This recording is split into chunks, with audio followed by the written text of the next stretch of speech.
Hello and welcome, everybody. Welcome to our workshop hosted by the African Journal of Emergency Medicine. I am the publisher of the journal, and we are thrilled to have you join us today. This workshop is designed to empower African authors with the essential skills to craft effective articles, and we are honored to have our esteemed editor-in-chief, Peter Hodkinson, and deputy editor-in-chief, Pa Forson, leading the session. The workshop will feature a pre-recorded 45-minute presentation, followed by a live 15-minute Q&A segment.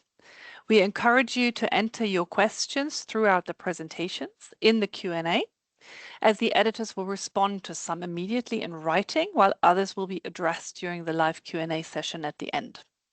At the conclusion of the session, we will share a code that you can use to claim your certificate of attendance. And in addition, a recording of the workshop will be made available afterwards for your reference. Your contributions are vital to the advancement of emergency medicine in Africa, and we believe that each of you has the potential to make a significant impact through your writing. Now, I'd like to invite our editors to say a quick hello themselves. Thank you for being here, and let's get started. Hi, morning everyone. I'm Peter Hodkinson. I'm the editor-in-chief of FGEM. I've been in this role for going on 2 years. It's exciting to have you all here, and we hope we have the right angle that will please you all. We have pre-recorded it, which leaves us absolutely undistracted to answer your questions online, and there's 15 minutes at the end where we'll discuss some of the more difficult questions. Over to you, Pa. Thank you, Peter, and a very good day to everyone. Thank you for joining and making time. I am certain that this session would be very insightful.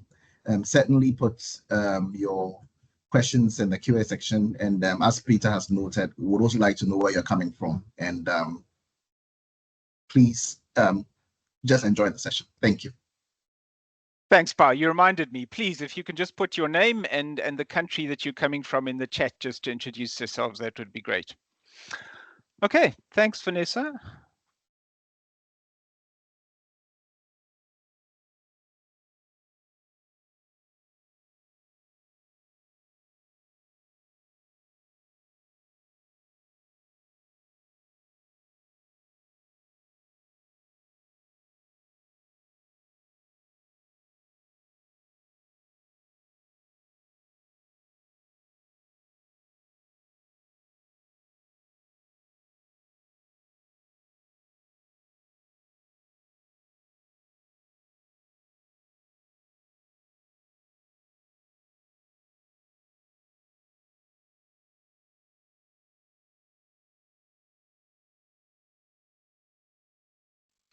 And then we hope to have 15 or 20 minutes for questions and answers, as Vanessa has described.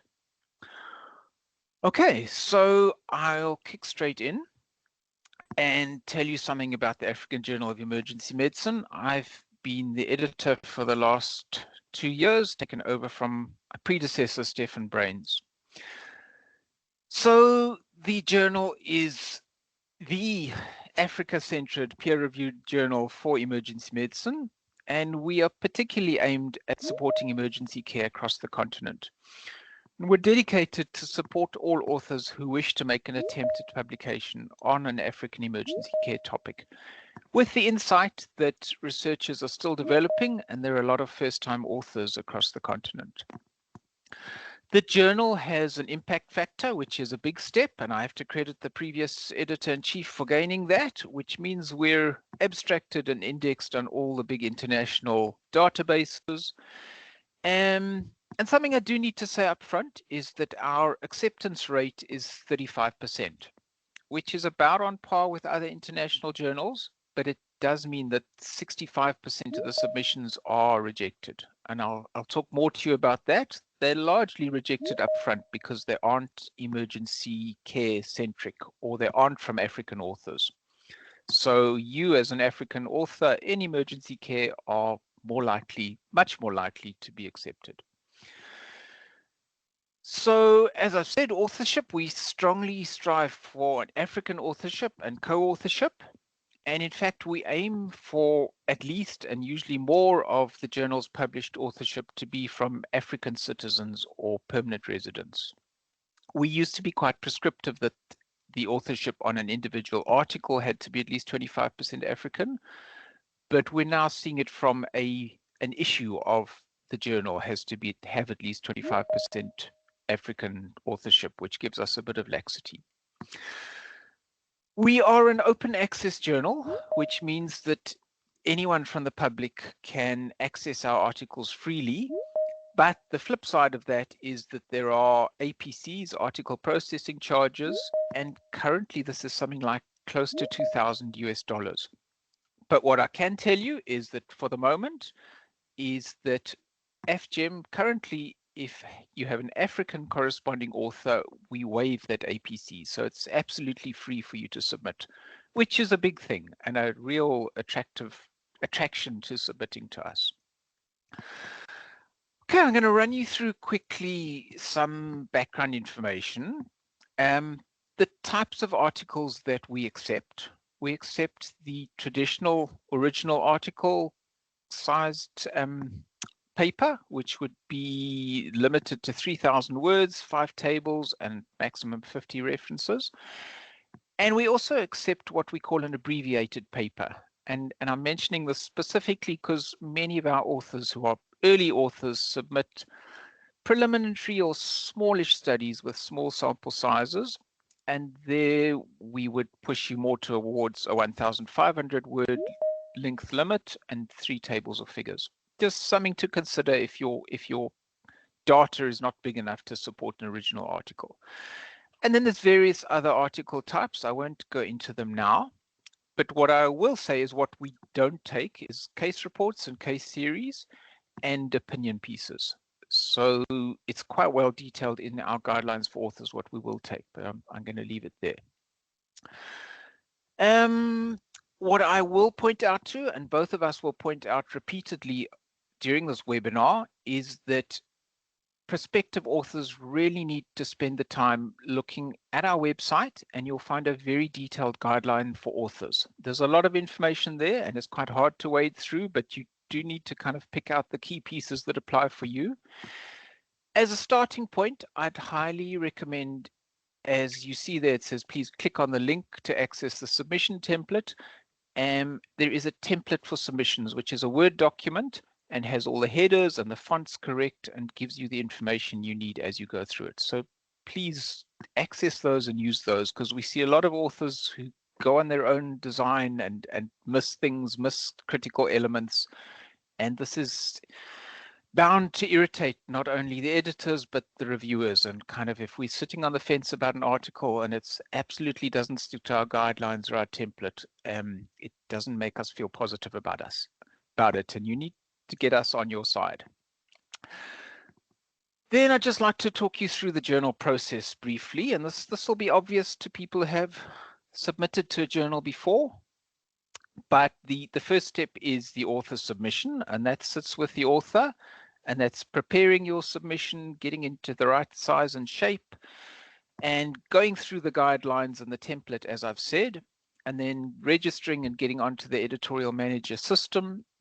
And it will make you upload all sorts of information about yourself and fellow authors, and then upload the various documents.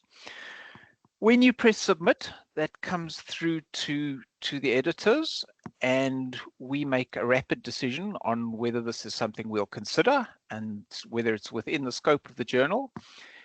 If it's not, we'll reject it straight away, which is called a desk reject. But if we see something there and something in the data and the topic, we would then allocate it to one of our team of associate editors who are spread around the continent, and they will allocate it to reviewers. And they'll choose reviewers by their content expertise. I'll talk more about that later on.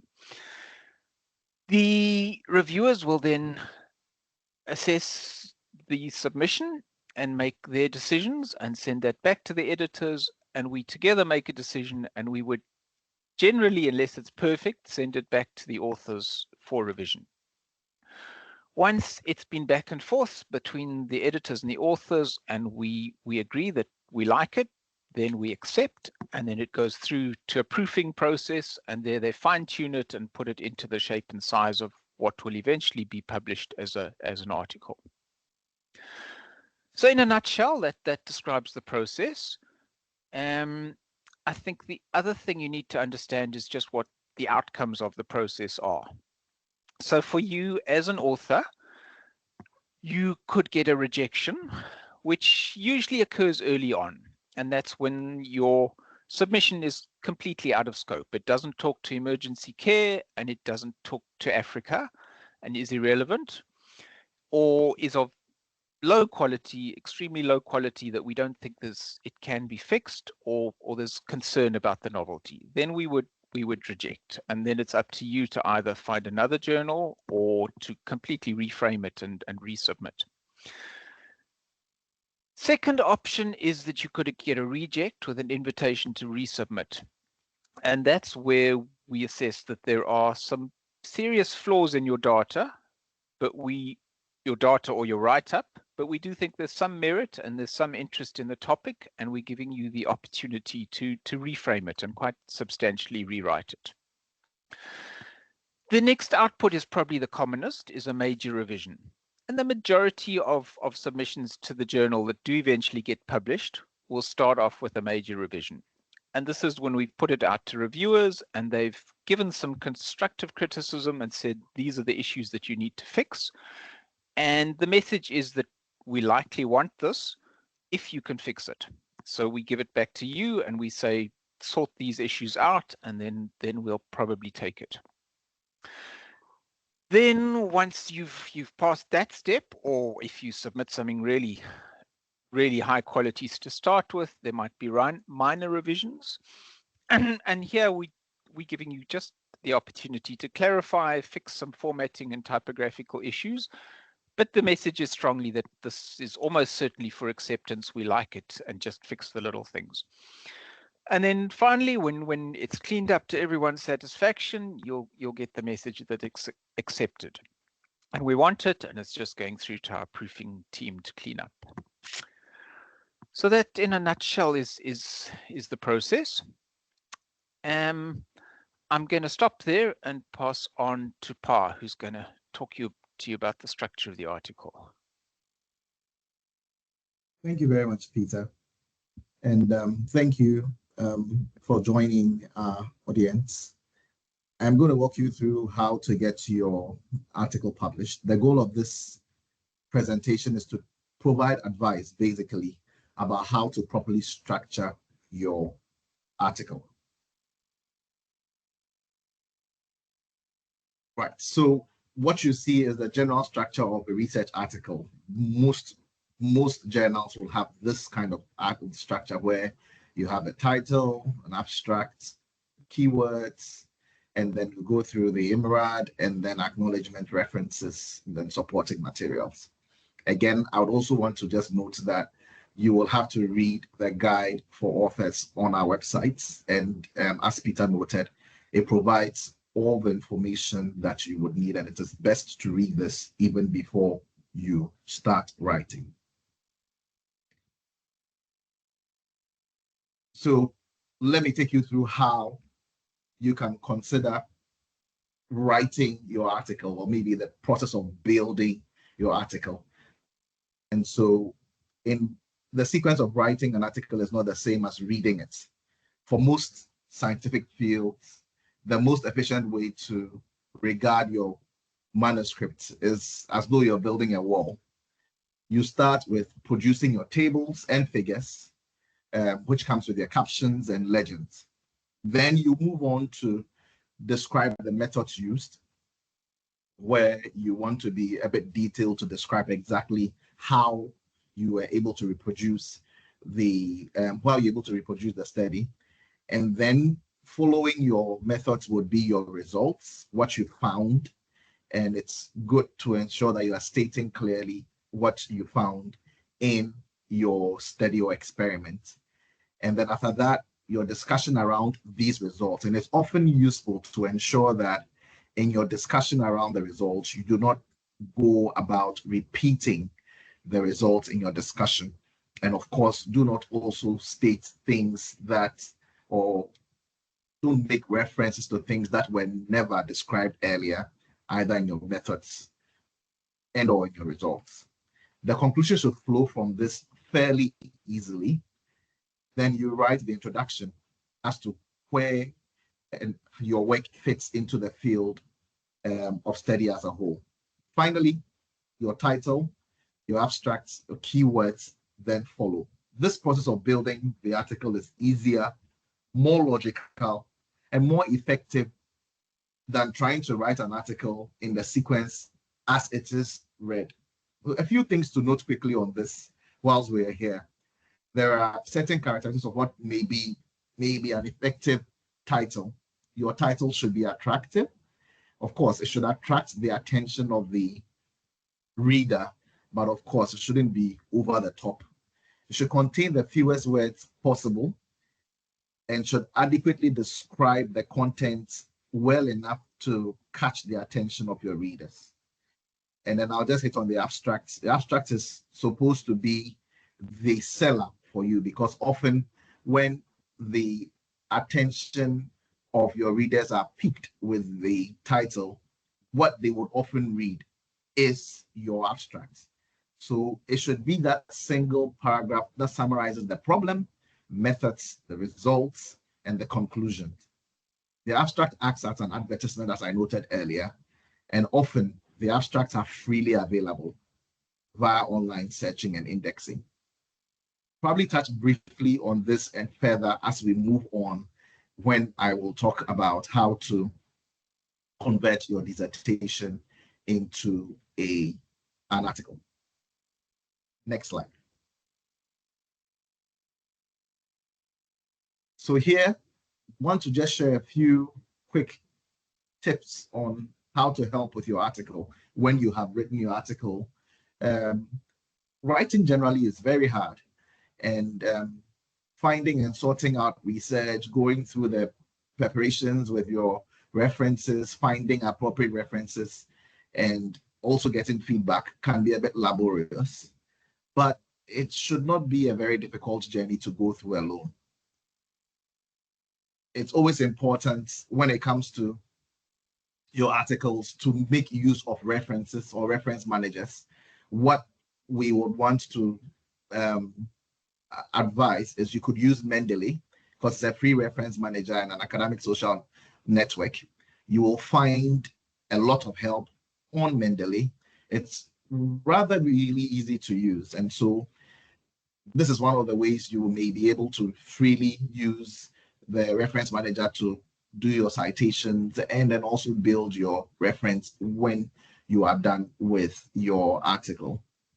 I would really suggest that you try your hands at it. Of course, if your institution has other reference managers, that is an added advantage. All authors need to input on the article, and that's one thing that is very important, and my colleague Peter will talk about it a bit further. But clearly, everyone who is listed as an author must contribute to the article, and it will be important that they all read, prove it, and agree for you to send it off. It's always also very important that when you have finished your article, you get a senior, experienced colleague to also proofread and point out things that you may not have picked up. Next slide. Okay, so I just want to recap quickly what I've just shared. Building up your article properly, of course, remember that your article must have the typical title, abstract keywords.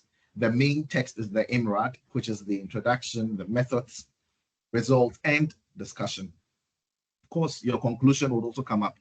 And then acknowledgements. Really important to state this, because often you will find that your work was done with the support of other contributors, institutions. You probably had some financial support.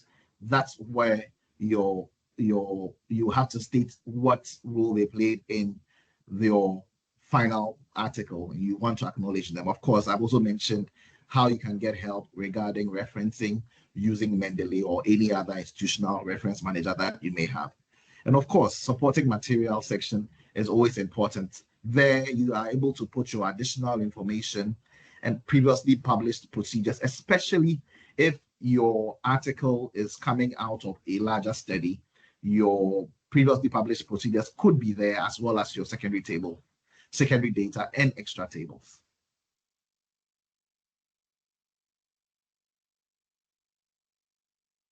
I have here some useful references that you can sort of do further reading on.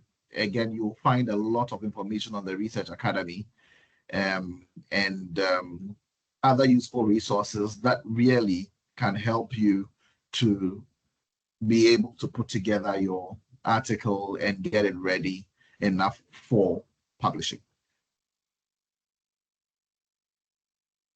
Right.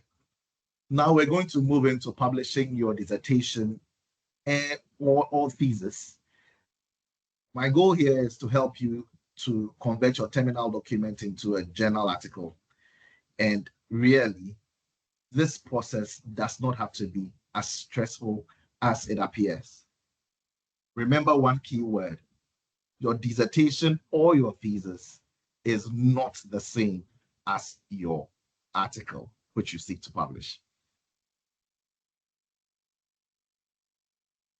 Quick differences here. The difference between your dissertation and your article lies in, first of all, the audience and the fact that there are different standards that are used in these two. So your dissertation, really often you would have a dissertation committee that would assess your work and ensure that it follows the requirements as the institution has prescribed.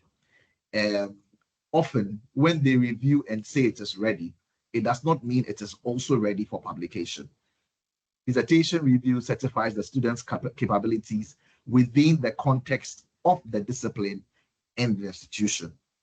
Now, when it comes to a research article, you have your editors and reviewers of peer-reviewed journals who are experts in particular field, who are well-versed in scholarly communication.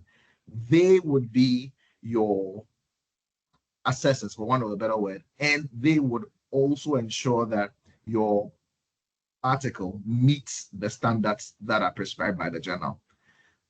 Their task is to assess whether your paper or your project furthers the knowledge in the field and whether it should be published at all. And so this is one of the good things to note, that most potential authors don't fully understand that the process is not a matter of just cut and paste. They will have to mold the content of their dissertation to the journal and not vice versa. Now let's move into the differences between thesis and article. I'm sure you by now are picking up the differences from what you see on the screen. There are many differences between a thesis and a journal article, and these are the primary distinctions. Journals have their own standards, the tone, review, approval process, format, required elements, and language considerations. Editors expect the writing to be succinct and adhere to word limits. The best journal articles briefly explain the research, describe and interpret the results, place the work in context of existing literature, and give any implications on current or future research or practice. Next slide. Now, let's see how we can shorten the length of our thesis. Now, journal articles are much shorter than thesis or your dissertation, as I've noted. And so authors should adhere to any word limits in the candidate journal that they seek to publish in. And as Peter has noted earlier, for original articles in AbGem, you're limited to 3,000 words. And if it's an abbreviated paper, 1,500 words. You have to follow this strictly. When preparing to write a journal, consider your thesis to be the extended notes, not a document that simply needs to be shortened from its original academic form. Some rewriting will be necessary consider the differences in audience, the format, and tone, as I have noted earlier. You don't just have to cut and paste. You need to think through what you want to communicate scientifically and ensure that you write to fit the needs of the journal. Next slide.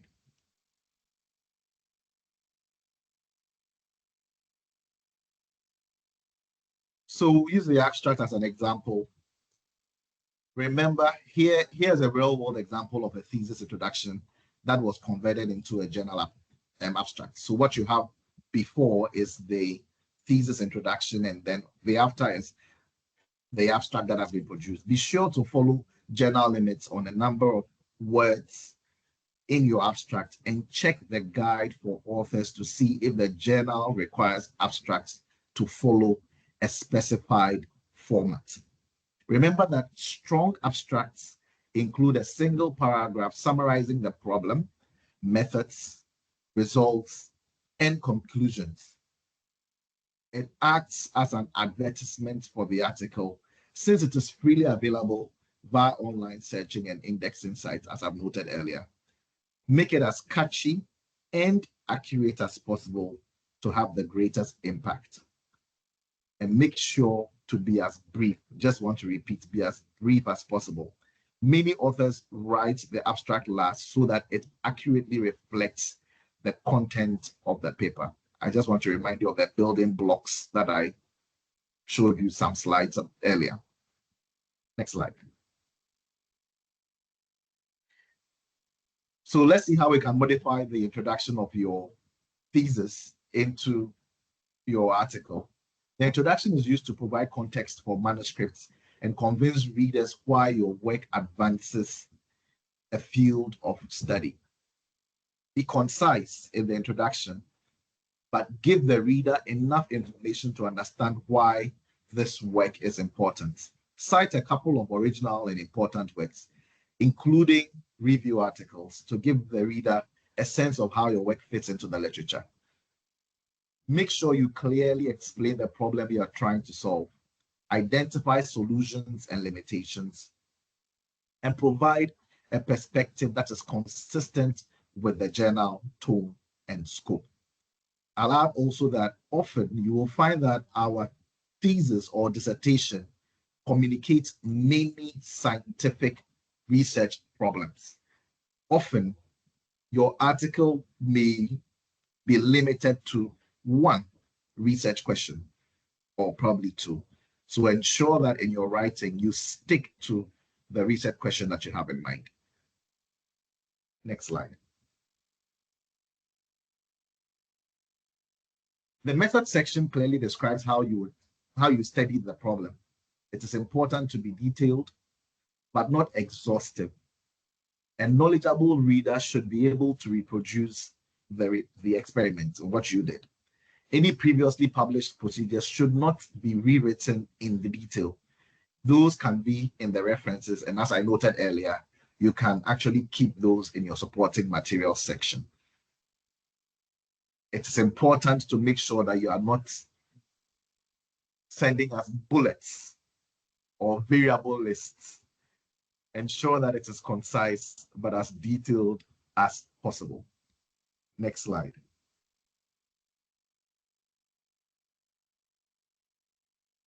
Present the results that are essential to the discussion. Remember, I noted often you would be communicating one or probably two scientific research questions. So keep your results to those, which means that only data of primary importance should be shared. Data of secondary importance can be put in the supplementary material section. Do not offer interpretations or implications in the results section. Include illustrations and figures in clear and easy to understand, and I should say for reviewers especially, easy to read formats as well. Noted that it's best to limit your number of tables to 5 or less if possible. Next slide. The discussion session is where you interpret what your results mean. Note that this is probably one of the important sections of your article. Many manuscripts are rejected because the discussion is weak or only describes the results. So make sure the discussion corresponds to and complements the results without repeating or contradicting them. I found from experience that a number of authors would repeat their results in the discussion session. Do not also make statements that are not substantiated by the results you presented. It's good in your discussion to compare other published results with your own, and do not ignore work in disagreement with yours. Often it is good to also bring that in to show how varied your findings are from some other work that has been done. Address any limitations and suggest future experiments or areas of study.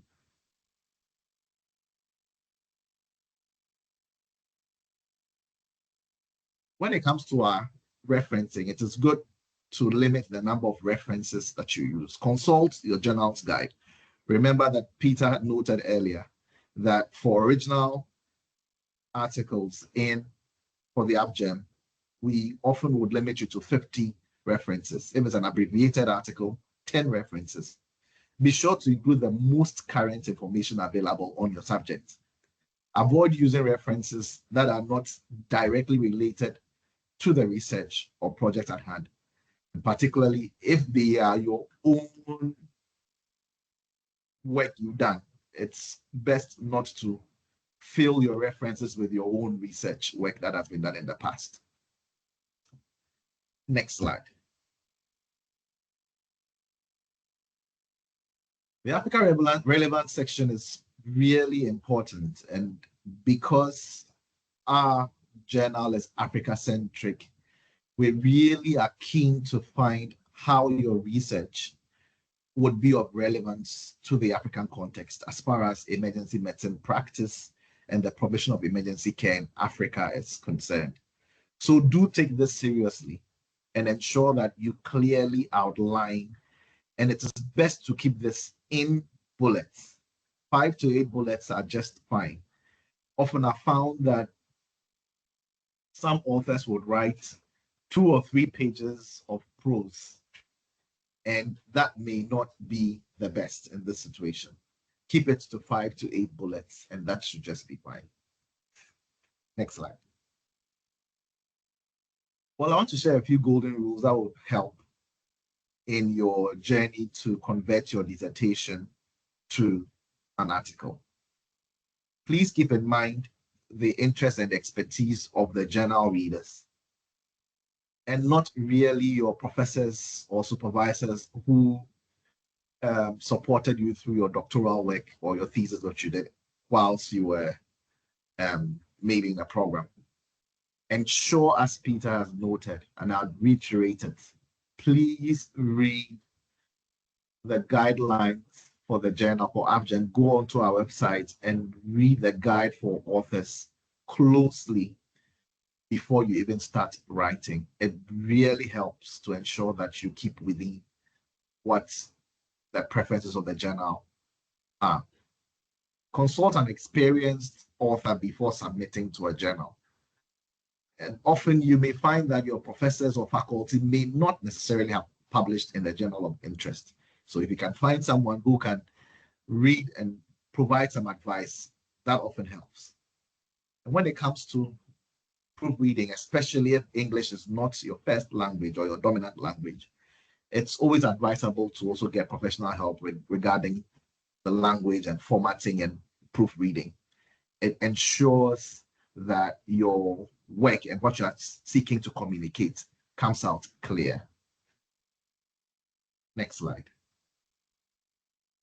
Well, we have some resources here that I'm sure would be helpful, and please do take the time to go through these. Below are also other resources that can help with your writing, like Grammarly, Phrasebank, and others. Please take your time to really go through these, and I'm certain that it will help as you convert your thesis or dissertation to an article. Thank you. I'll hand over to Peter from here.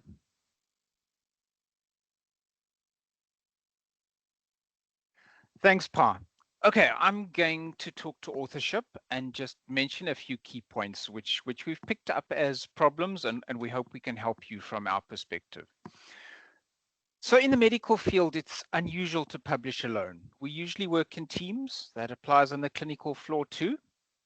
And there are huge advantages to author teams bringing in their different skills and perspectives. And for example, specifically, we'd be thinking of the junior researcher, and that talks to Pa and talking about your dissertation, as well as experienced researchers, methodology experts, and multidisciplinary inputs. And we hope as your papers and your research gets more depth, then you'll be bringing in other fields such as nursing, critical care, and so on.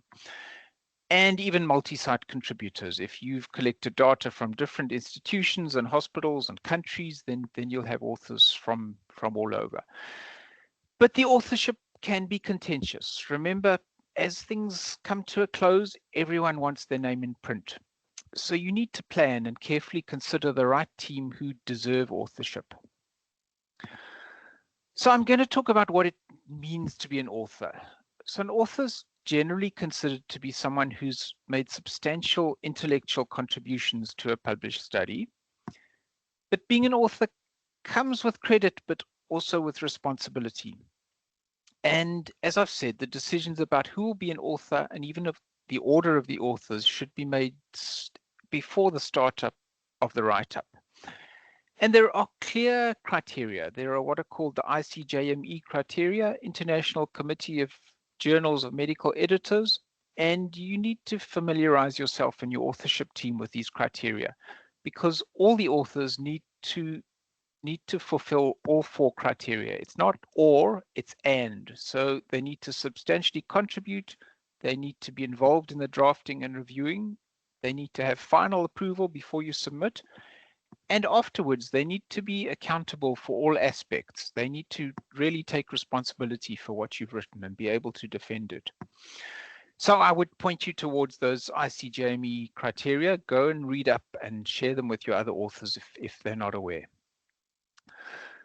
The do's and don'ts is some general principles. The first author is generally the major contributor and generally the one who's put the paper together and submits the paper. And going back to Pa's discussion and talking about you submitting your university dissertation work, as a student, you would generally be the first author.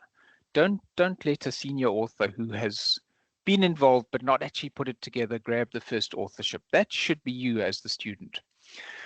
The co-authors make intellectual contributions to the data and they contribute to the interpretation and they review and they add their input to the drafts, but they should also be able to present and defend the data. They can't just leave it to the first author to do that.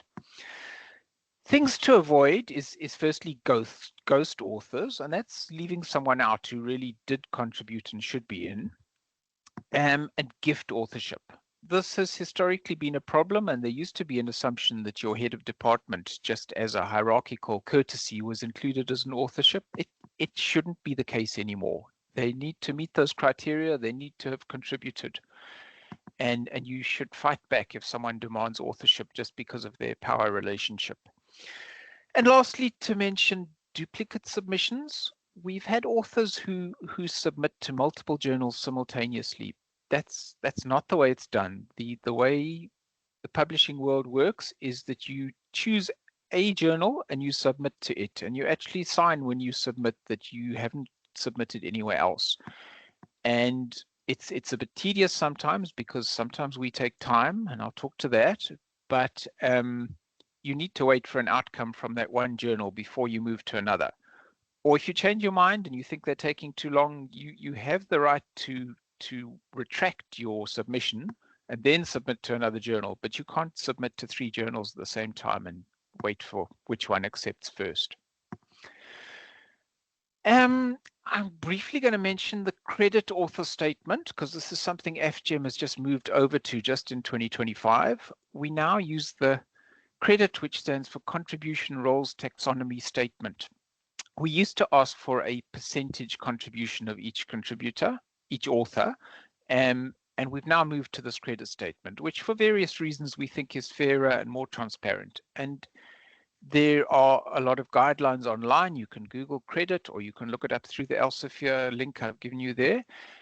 And there are specific elements of the authorship, and each author has to be listed in what they did. And it makes it crystal clear who did what and what their authorship is there for. I'm going to briefly mention the use of AI and acknowledging AI. I think we have moved rapidly in the last few years to say that AI is here to stay, and used appropriately, it can help develop and proofread a scientific publication. But we need to say that with some caution, that AI should only be used to improve the readability and the language of the work. As Pa was talking, I was thinking it's also very useful for paraphrasing and shortening your writing. But AI cannot replace the key authoring tasks, such as producing the scientific medical insights and drawing scientific conclusions. You need to be very careful to review and edit after you've used AI. And there have been some big journals and big high-end authors who have abused AI and been caught out and had to retract their articles. So please use it, but use it with caution and skill, and add the human touch afterwards, or you'll get into trouble. And then I'll briefly talk about predatory journals. So what is a predatory journal? It's an entity that presents themselves as a journal, but they aren't actually. They're actually just a business scamming you and trying to make money out of your data. So when you get aggressive emails and aggressively asking you to submit and giving you a deadline, you must submit this week, we have one space left, think carefully. Think about whether this is an authentic journal. And you need to have ways of identifying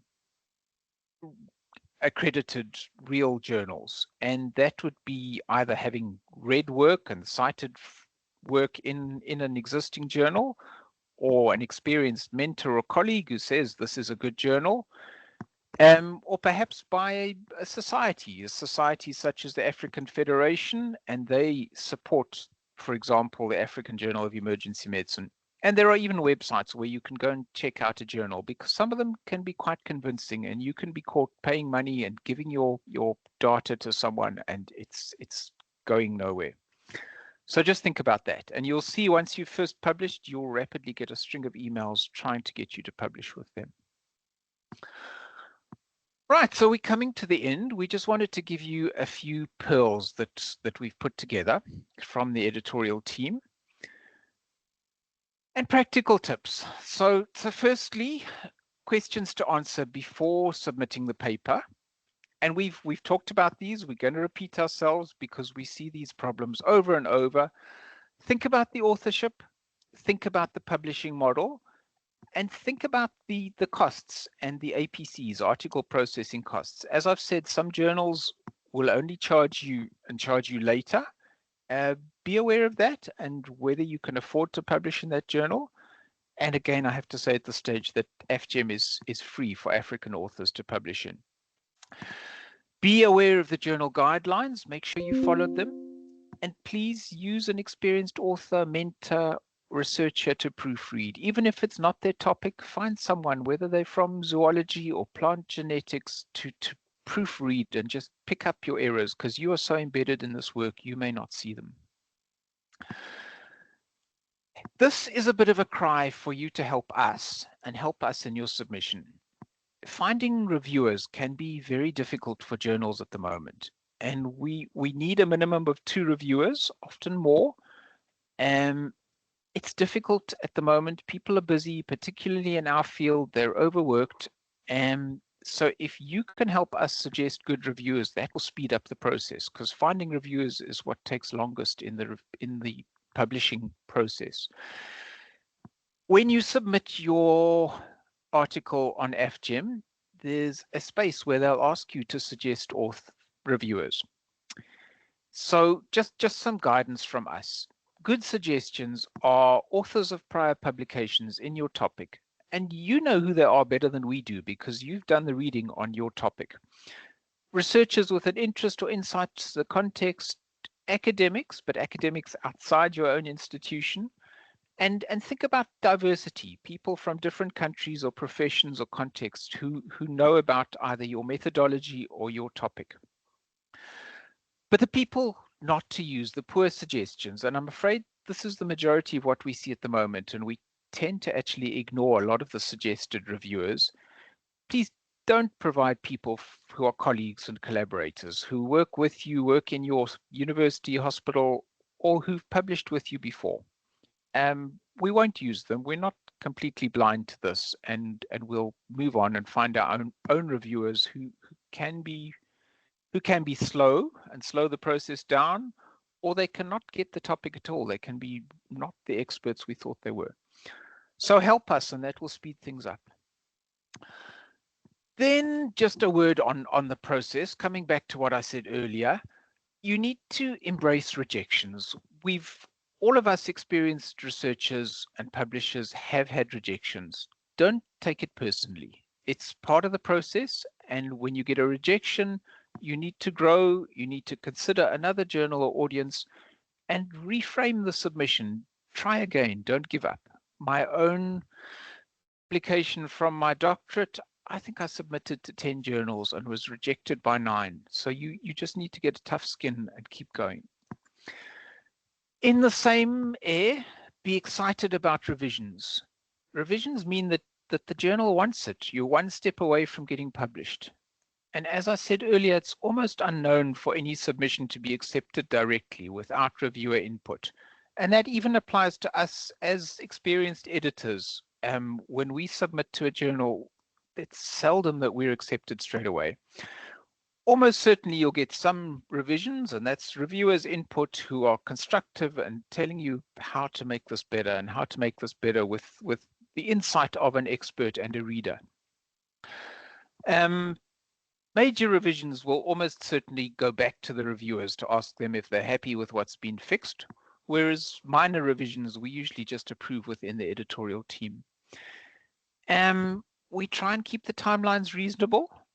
Ideally, we'd like to turn around a submission within 60 days. That's our target.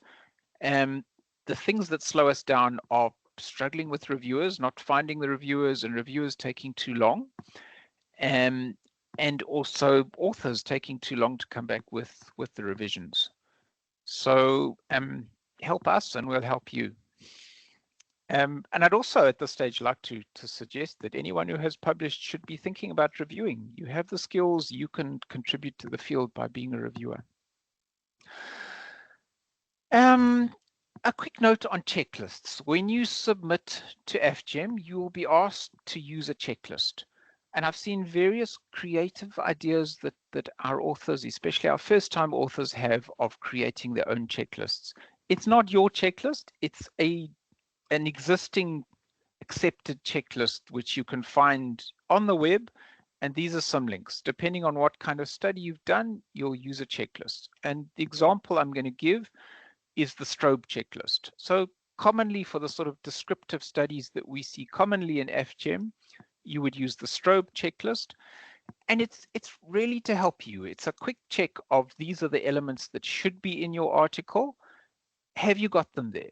And we're not asking you to spend pages and pages justifying and demonstrating that it's there. We're just asking you to read through it and for yourself check that you've put it in. And all we ask is you put a page number. This is page number 1, that information's there. Page number 3, that information's there.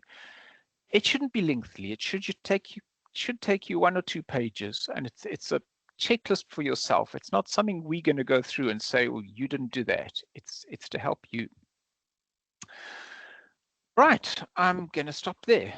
We hope that's been useful, and we're looking forward to your questions.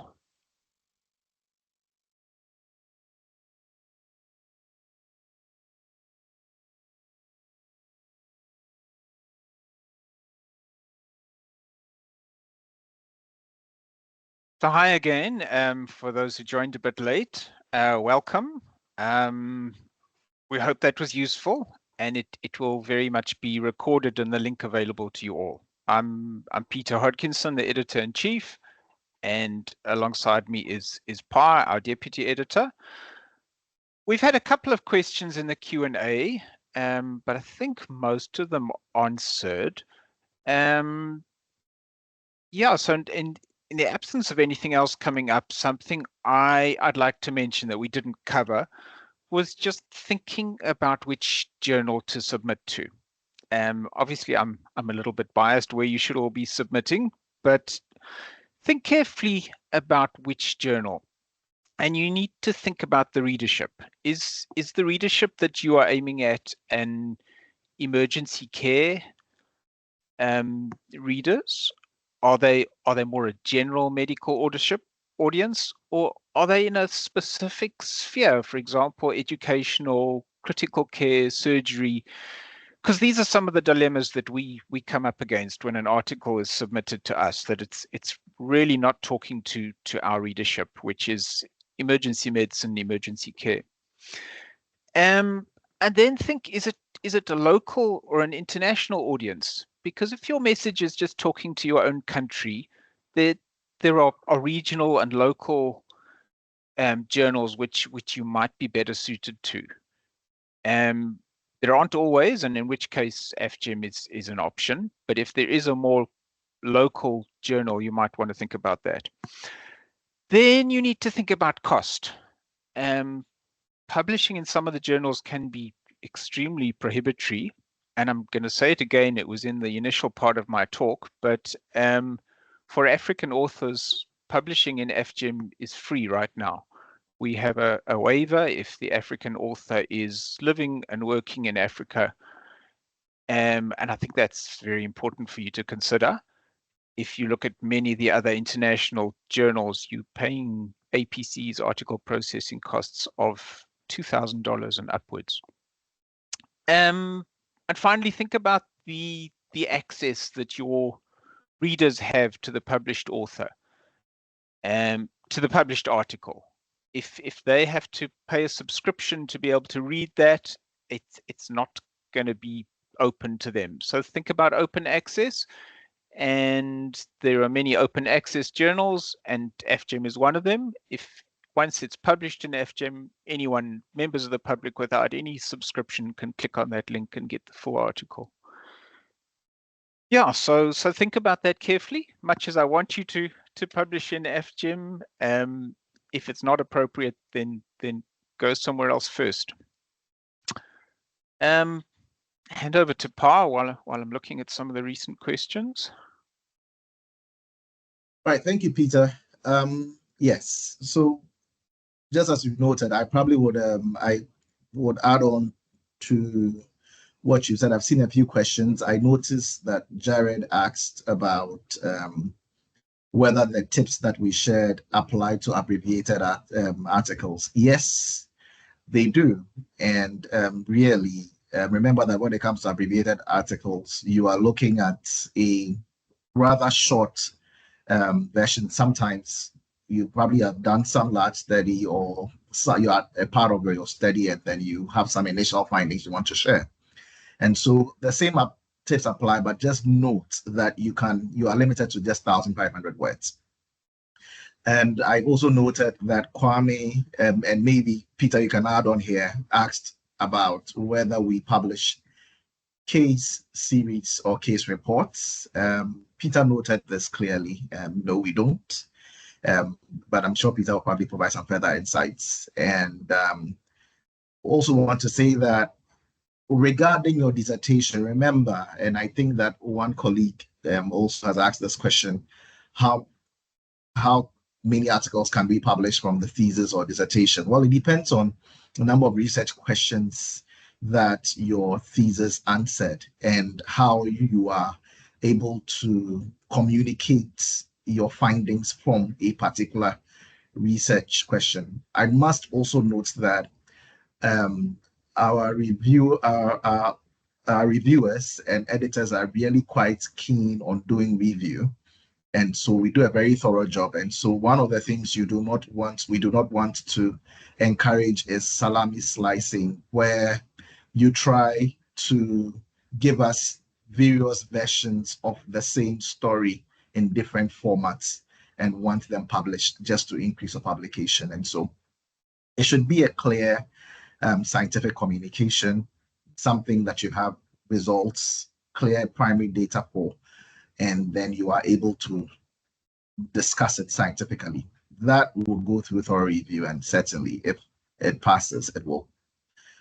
Peter, should I just hand over to you here, and then maybe we could add on more? Yeah, I don't have a lot to add. We, along with many of the other accredited international journals, don't accept case reports, and that goes down to the accreditation and the citation and so on from case reports. And I'd steer you towards various journals that do focus on case reports. It seems that's unlikely to change for us at the moment. I see there is a hand up. Said, I'm going to unmute you and see if we can let you talk. Not quite sure if I can do that. If you type, I'm just wondering if you can type his question. Yeah. Yes. If you typed your question in, is probably more efficient. Peter, I think there was another question. Maybe I would. So, mental illness or poor mental health topic from a pre-hospital emergency care fits UPGERM's need? That's Tilly asking. Any comments, Peter? So I did actually type a response to that. Awesome. But I'm happy to focus on it because there was briefly a pre-hospital journal in South Africa, which has now folded. So we are very aware that there is no journal continent-wide that supports pre-hospital emergency care, and that this is a growing field. South Africa has a fairly developed paramedic profession with various routes into it, and this is growing around the continent. So we're expecting and encouraging research from the pre-hospital sector. So at the moment, FGEM is very much open to that, and we're aware that there's nowhere else for these practitioners to publish. So we're open to that. Yeah. Amanda also asked, and Amanda, you're asking if there's a time limit post-dissertation to publish an article. As applies to all other scientific journals, and generally, you would want to certainly publish your findings or what you have learned from your study not too long after your dissertation is accepted. I know that for some colleges, just like in the Ghana College, you aren't allowed to publish findings prior to acceptance of your dissertation. So certainly, I think it applies in other institutions. So certainly complete your dissertation, have it accepted and passed by your college or institution or university. And then after that, it would be useful that you start working on it almost immediately. Certainly when you allow a lot of time to pass, I may not be able to put numbers to it, but certainly old data is old data, and you know how science evolves. And so we may not be able to make use of your findings if they sit on the burner for too long. Peter, any thoughts? Yeah, as you say, it's we don't have a fixed limit, but when data's obviously old, there's going to be questions asked. Peter and Pa, sorry for interrupting. We're getting to the end. We have 1 minute left, and we still need to share the claim code for our participants. I will let you finish your question. Yeah, so I don't have much else to say on that. My closing comment would just be that we're being pushed by our publisher to encourage submissions. We need more submissions and more publications because FGEM has struggled a bit to recover from COVID. So we really encourage you to submit. The doors are open, and communicate with us. We try to be proactive in helping you develop your article. If it's not up to standard up front, please go ahead and submit. We want to see from you.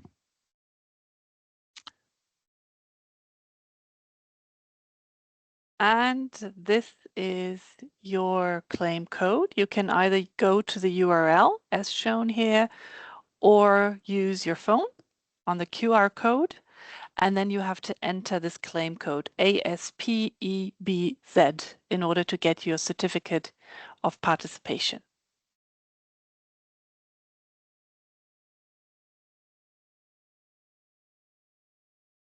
So just to add to this recording will be available. We'll be sharing it with all of you, and we'll share it across the FGEM and AFEM sites and social media and so on. And we hope it's useful. But we're open to questions. Our emails are available through the journal and through the journal support site. Thank you. Thanks, everybody.